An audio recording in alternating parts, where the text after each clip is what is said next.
Hello guys, good morning, welcome to my new vlog. Guys मेरो चाहिँ finally चाहिँ युट्युबको पैसा चाहिँ आज रिसिभ भयो। मेरो चाहिँ रेभेन्यू चाहिँ यो महिनाको $408 भनेको थियो। मेरो चाहिँ एडसेन्सको चाहिँ 30% चाहिँ US ट्याक्स छ नि, 30% काट्यो क्या, $114 काट्यो होइन।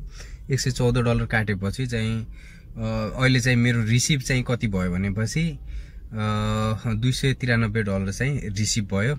तर म धेरै एक्साइटेड छु किनभने चाहिँ मेरो फर्स्ट पेमेन्ट आयो।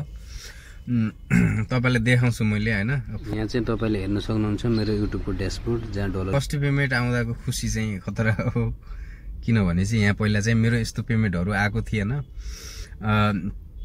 पेमेन्टमा चाहिँ एडसेन्समा चाहिँ US ट्याक्स फर्म भर्दाखेरि चाहिँ विचार पुर्याउनु पर्छ गाइज, किनभने चाहिँ मेरो गल्तीले चाहिँ मैले चाहिँ $114 काटियो, किनभने 30% भनेको ठुलो रकम काटियो के हैन। मेरो 15% समथिङ केही नभए पनि $60-65 काटिनु पर्ने हो, मेरो चाहिँ डबल काटियो गाइज हैन। त्यो गल्ती चाहिँ तिमीहरुले नगर हैन, किनभनेपछि आज चाहिँ 21 मा चाहिँ मेरो 10 मा चाहिँ एड हुन्छ हैन एडसेन्समा, अनि 31 मा चाहिँ जो ट्याक्स काटिने हो त्यो चाहिँ काटिदो रहेछ। उहाँपछि 22, 23 आज मेरो चाहिँ 23 भयो, 23 अक्टोबर हैन। 23 अक्टोबरमा चाहिँ मेरो ब्याङ्कमा आइसक्यो, ब्याङ्कमा आयो मेसेज पनि अहिले भर्खर आयो के। उहाँपछि चल मेरो चाहिँ पेमेन्ट कति आयो भनेपछि तपाईले राख्छु, मेरो HDFC को अकाउन्ट हो। ठ्याक्कै पेमेन्ट हेर्दाखेरि 25,329 रुपैयाँ आयो इन्डियन हैन। नेपाली भनेपछि कति पर्यो 40,500 भन्यो हैन। त्यति चाहिँ पेमेन्ट मेरो अकाउन्टमा आयो। म धेरै खुसी छु गाइज हैन। युट्युबमा चाहिँ मेहनत गर्न पर्छ, किनभने चाहिँ मेहनत गर्यो भने पक्कै पनि राम्रो इन्कम छ। किनभने चाहिँ थोरै स्ट्रगल अब न्यू क्रिएटरहरुको लागि हैन भिडियोहरु त्यति चल्दिदैन, तर तपाईले कोसिस गर्नुभयो भने चाहिँ पक्कै पनि एक दिन तपाई ठुलो क्रिएटर बन्न सक्नुहुन्छ। तर हिम्मत हार्नु हुँदैन, किनभने पछि हिम्मत हार्यो भने चाहिँ केही पनि हुनेवाला छैन हैन। जे गर्नलाई पनि पहिला अब डाइरेक्ट फल खान खोज्यो भने हुन्न, मेहनत गर्न पर्छ गाइज हैन। मेहनत हाम्रो एम हैन के कस्तो छ हैन।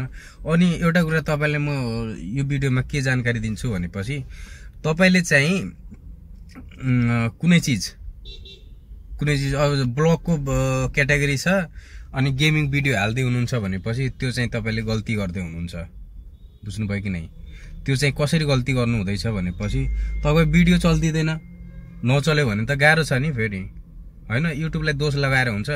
अब ब्लगिङ भयो भने चाहिँ ब्लगिङ भिडियो हाल्नु पर्यो, अब गेमिङ छ भने चाहिँ गेमिङको क्याटेगोरीमा चाहिँ गेमिङ हाल्नु पर्यो हैन, बुझ्यो, गेमिङ हाल्नु पर्यो। अब यस्तै हो कि आफ्नो क्याटेगोरी अनुसार हाल्नु पर्यो।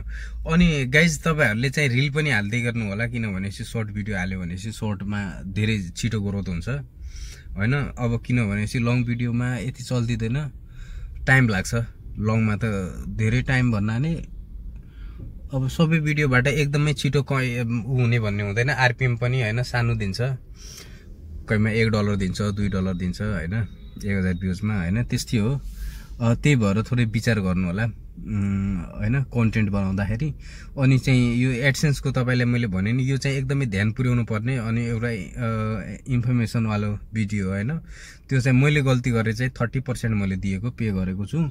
त्यही भएर तपाईहरुले यस्तो गल्तीहरु नगर्नु होला गाइज। म एकदम खुसी छु, म यसमा राख्छु हैन। मेरो चाहिँ मैले यो गफ लाको हैन, म यो भिडियोमा के क्लिपहरु राख्छु, किनभने पछि मेरो $114 काट्यो। त्यही भएर चाहिँ यो भिडियो बनाउन बाध्य भएको हो।